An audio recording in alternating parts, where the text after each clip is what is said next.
we do here is go back.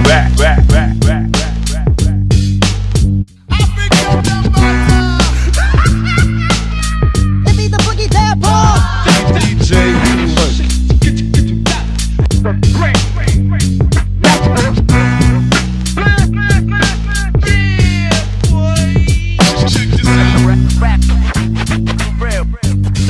I know you gonna dig this. Hip-hop artist to the top of the world. Yo, it's your boy Jupiter Frost, and we are back again with another episode of Hip Hop Origins. And today, I'm here with the man David Hamilton, aka Daface. What's up, Daface? You good, done? Alright, so we're gonna step into this interview right now. Let's get it.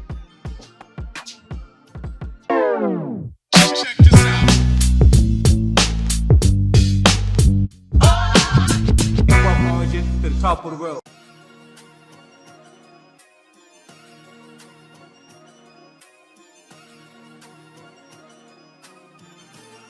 Yeah, well, Daface, I go by the hardest working Trinidad artist, and I try to stick to that. I've produced a lot of music over the years. People have been following my music. Know I put out a lot of mixtapes, albums, stuff. Almost all on the underground, but guess what? I'm proud to be part of the Trinidad underground, and I'm proud to have contributed to hip hop music. My genre officially is hip hop / rap so artist. The reason why I have the slash is because I represent, the Trinidad culture, and I rap with my Trinidad accent, and I try to represent a lot of our Trini culture. The foods we eat, places we go, I try to represent that in my music. And a lot of people here would recognize, would identify it as rap so, because rap so is like the closest Trinidad hip hop stuff we have on the mainstream. And I have no problem with that. If you recognize me as rap so, cool. I represent and I hold it down both genres. I've been doing this for like 10 years now. I like to say that the reason why I started off in hip hop is because I can't sing. I was always a lyricist. People like Eminem, Biggie, Nas, later on Lil Wayne. Those people, just the way they could spin certain words and be clever with it, I always like that. But I just put that spin on it in a Trinidad context and try to have metaphors or clever stuff with roti or doubles or something like that. I just try to bring it down to our Twin Island state. So that's how I got into it. I would have started off really in let's say a semi-professional capacity when I watched a newspaper clip of Chromatics, one of the biggest local hip hop artists in Trinidad. He was putting out a mixtape and he had it in the paper. So I was like, a mixtape in Trinidad? People doing that here? So immediately I was like, found out where Q-Rep is. I'm from Palo Seco, which you all don't know how the map of Trinidad. Palo Seco is almost on the other end of the island from Q-Rep. So I had to change 3-4 cars to travel up. I made the pilgrimage up to Highway Records. I bought the mixtape, which was real good. I enjoyed that. In Highway Records, Chromatics used to be selling a lot of other local albums and mixtapes, so I bought a lot of them. And that's where I recorded my first single and worked on my first mixtape and album. I got to meet Bibo, who's also a very instrumental producer in Trinidad music. He would have recorded a lot of classics. He would have recorded Chromatics' first album and mixtape and stuff like that. He would have produced on Ghetto Child by Make It Happen, which is a classic in local hip hop. I would have recorded stuff, lots of mixtapes. He would have recorded it, and I linked up with him there, did my first work. He would have been now teaching me to record. After that, Bibo started Lions Den. And Lions Den is when they had a real explosion. The biggest thing back then was you pay $1,000 and you get a mixtape, right? So real young upcoming hip hop artists started to do mixtapes, and there was a lot of influx of music on the underground. We just recorded music, put it up on Facebook, which was new at the time too. You put up your stuff on Facebook, and that's how you're hustling. I remember going to open mics, recording music, I had a popular song at the time called Girls Like Radio, where I compared a girl to each different radio station. Each different radio station was a type of girl. And that song was so popular. I remember I sold like about, which was big at the time, I sold like about 60 or 80 CDs in a open mic. First people like the song, they just $20, I just selling CDs, you know. And after that, you know, I got real addicted to the music and, you know, I put out a lot of stuff. The biggest and probably most popular song I would have had is I linked up with a group called Mekazmiastic Entertainment. And we did a song called Cheese Pie and Pack Juice, which is cheese pie in Trinidad is a thing that school children eat a lot before class. Even when I was in secondary school, you go by the pie man, you buy a cheese pie and you wash it down with a pack juice. A pack juice is like, the juice will come in these packs. You know, you just bite it up and you suck in the juice. You understand? So we put out that song and, you know, it was very popular around the secondary school set. They real gravitated to that song. I remember even teachers asking me if I could go in class and talk about it because they wanted me to talk about rapping with a Trini accent and representing these things. I got that and people told me they spoke about that song in class like 2 or 3 times. I was very surprised, you know. That would have been the most popular song I had, and I also did a project called Kai Flow where I mixed calypso music with hip hop. We sampled like a lot of the old calypso music and we just updated the themes and stuff, and that one was also a very popular one on the underground and stuff like that. So you know, that's why I built, and from there, if I bring it back to present day, now I opened my studio, Future Crab Studios, 5 years ago in 2016. We ran it about 3 years in Chagonas until COVID. So since then we moved, and you know, when you're looking around here, I'm proud to say now I have my studio at home. You know, don't have to pay any rent and stuff like that. So I have a lot of projects on the way. So you'll be hearing a lot more from me, you know, and I'm very glad to report that.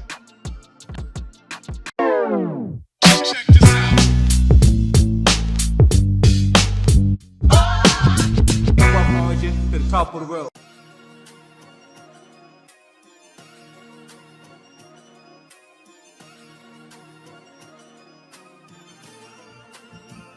I would say a lot of things have influenced my career and my life.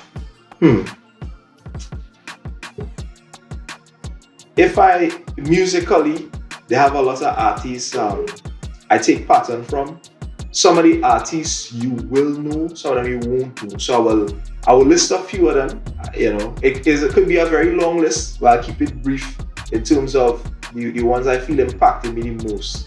I think Eminem made me want to start rapping, but when I started rapping, you know, you start imitating the person you inspired by. But I was like, nah, I can't rap like Eminem. It didn't really sound like me now. Like I can't split myself into Slim Shady and Marshall Mathers. They're just not me. The artist that really pushed me to rapping is Kanye West.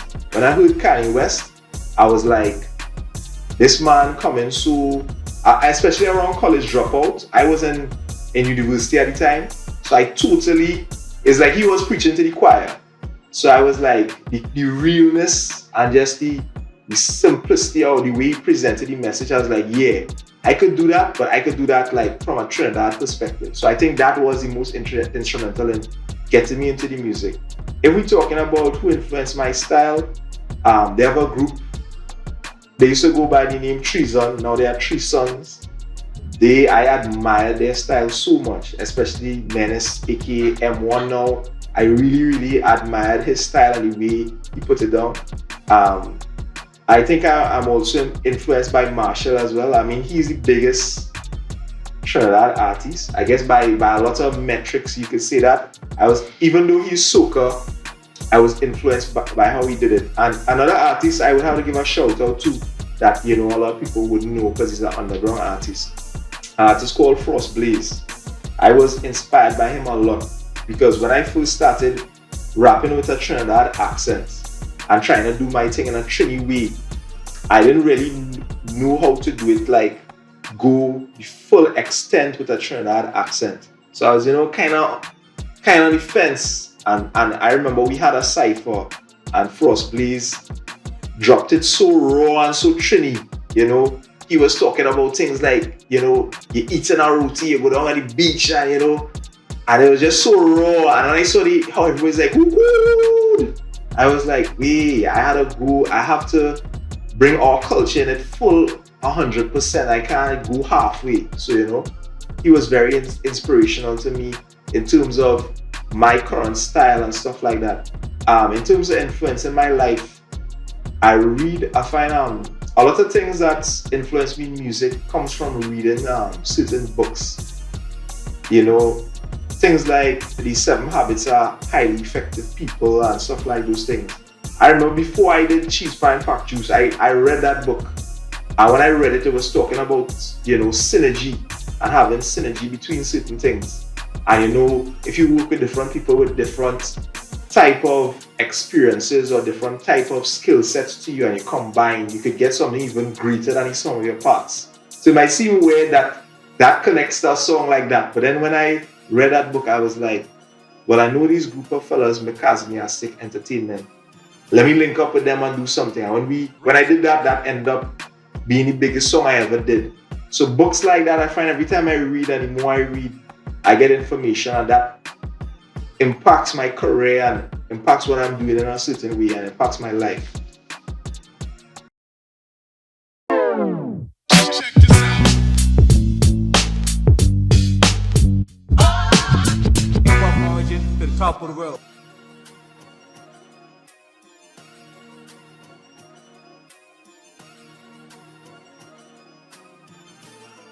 There are very, very little, if any, is minuscule the amount of opportunities they have for hip-hop artists. And I could break it down in a few ways. An artist, when you look at the granular level, any artist is an entrepreneur, right? We spend money to produce our music. You spend money to make your music, right? It's cheaper than ever now, I admit. But you still have to spend money to buy a beat if you can't make music, to mix, to record, to master. Even if you have your own studio like me, you have to put out money to do that. And a lot of people can't afford to put the upfront cost to do that, so they would spend money on their music.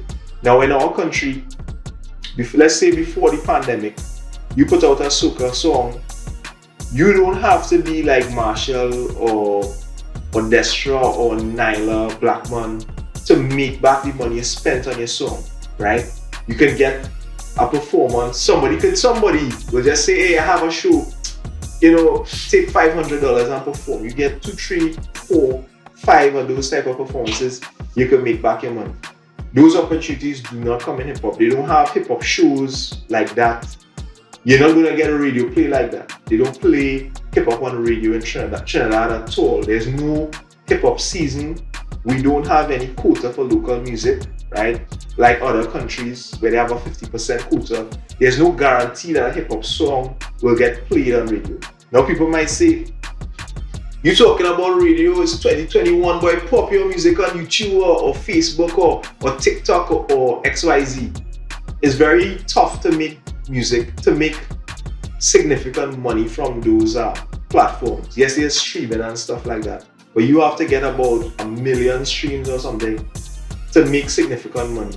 And how do people know that your music is on those services?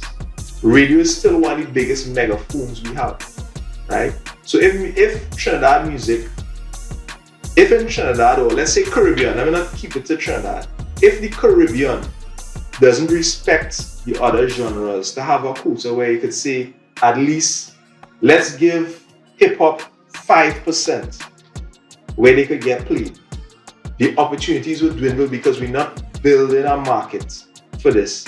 And if you build a market for it, then things will come around it.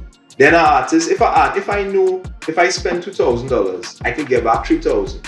Then I can invest that $1,000 profit into something, into myself, into improving my craft. And then eventually I could get to the point where I could quit my job and focus on it. And then the quality will improve, and that's how our industry would grow. Somebody had to make the investment somewhere.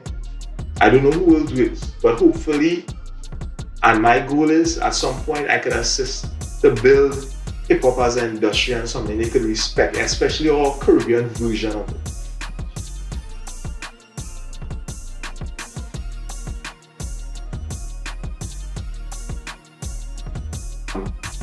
I think what it takes for it to be taken seriously is, first off, you need consistency in products, right? You need a consistent outputs of quality products, right? Now I understand why that doesn't happen. That doesn't happen because of a lot of people not seeing the opportunity. But if we compare to like Trinidad dancehall music, that had a consistent outpouring of music. And when you have that, you can build up a market because your customers know that, all right, this is something we're going to get on a consistent basis. So despite the fact that there's no investment from the government and the powers that be, I think it's on us to find a way to consistently put out music. And when you consistently put out music, then you could build some opportunities, right? It will take private investment. It'll take somebody to come and say, let's make a hip hop show, right? Let me invest in this in a certain way, right? And then when you do those things, I think eventually when you build a grassroots following, then the powers that be going to jump on it. Because I don't think it's realistic to think benevolence going to assist with hip hop. Like nobody's gonna come and say just like that, hey, boy, I feel like I'm gonna give these people a chance. It's really dollars and cents to some of the movers and shakers. So I think it starts with us who in the industry to start putting out a consistent crop of music, unify, because there's a strength in numbers and there's a trust in industry. There's not trust in you doing your thing on that side, I doing this thing on my side, somebody doing something in the middle, they're fighting each other, XYZ. If every time everybody putting out music, everybody getting together for shows, everybody marketing stuff in a way, hey, where the hip hop rhythms, let me throw out some hip hop rhythms and stuff like that. Let me put some collaborations and throw it up on Spotify. Let me do like a hip Trinidad or Caribbean hip hop volume 1 and all of us put music together and just release it. We just have the quality there, and after a while when people get in tune and get a taste for it, like, hey, when the next Caribbean hip hop coming out, then we will see the investment. So the consistency and the quality, I think, is the important thing. Check this out. From origin to the top of the world.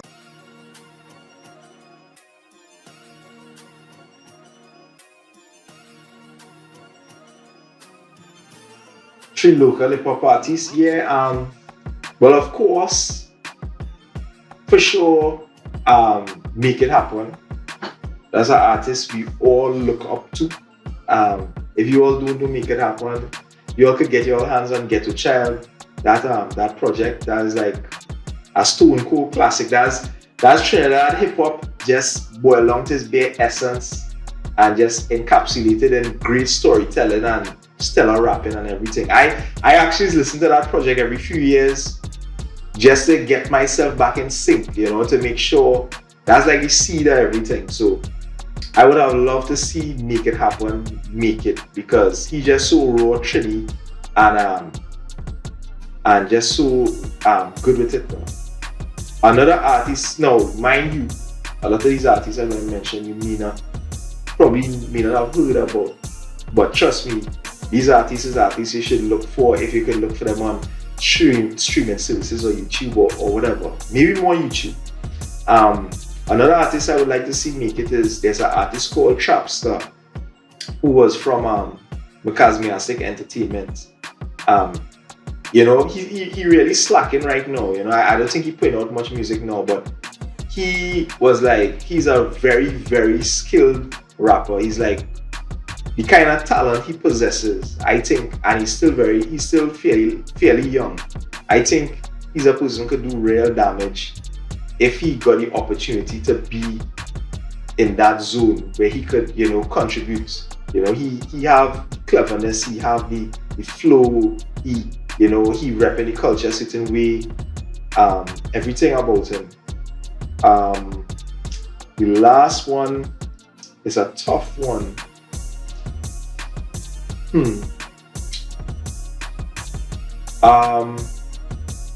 Alright. The last one I would say is I would call Young Rod. I'll call Young Rod.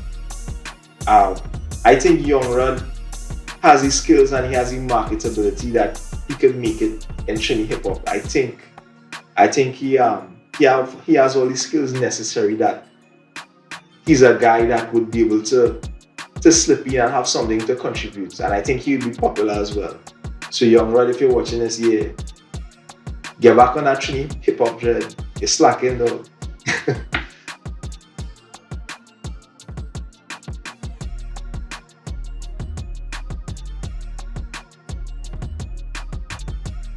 I released an album called Mobile Music. This would have been in 2018, but I didn't release it in a big way. Some people listen to it, it's on streaming services, but I didn't so none of the singles from that album I released. I shot music videos and I didn't release it. The reason why I didn't release it is because it was intended to be released as a visual project, kind of like Kanye West, the thing he did with My Beautiful Dark Twisted Fantasy. It was the same thing. Like, I actually wrote a screenplay and stuff for it. It'll be like a 45-minute screenplay and all the songs would be part of it, and there was a whole narrative and stuff. Unfortunately, COVID messed up my plans, so I got 40% through shooting it and I didn't finish. However, I intend to still release it, but like a stripped down version of it.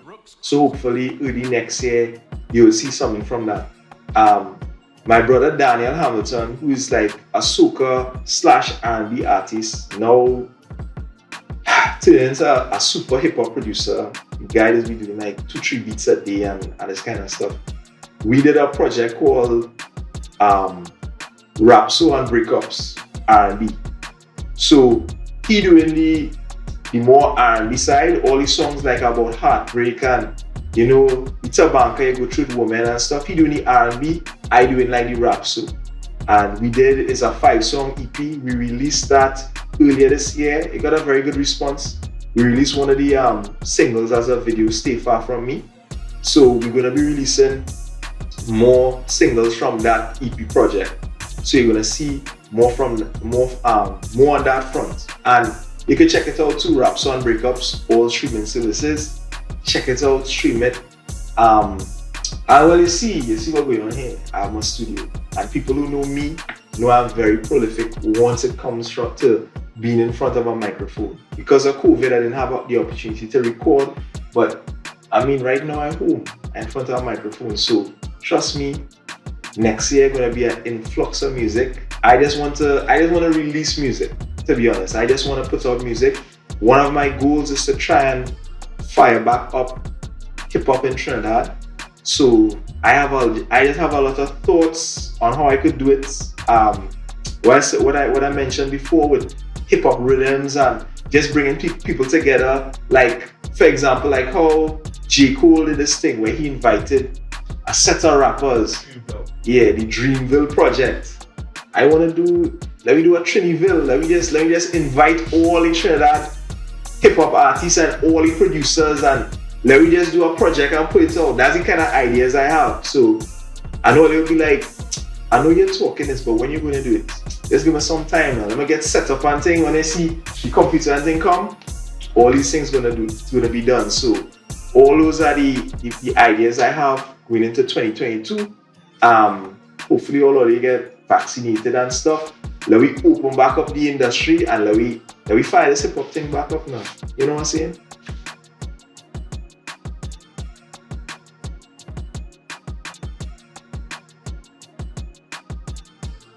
I want to big up so many people to big up. Well, I mentioned big up Future Crab Studios, that's the studio.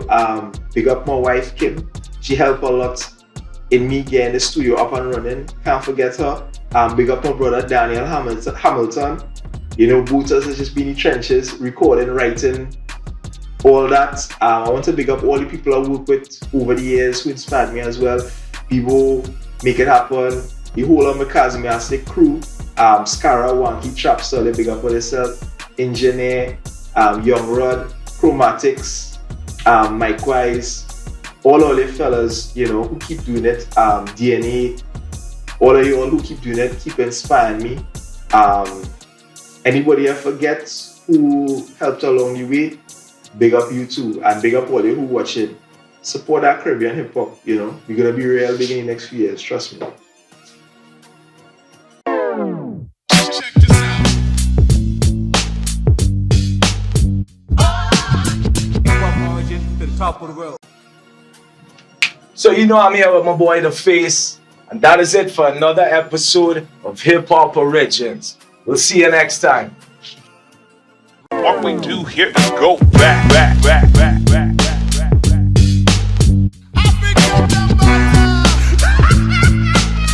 It be the boogie tempo.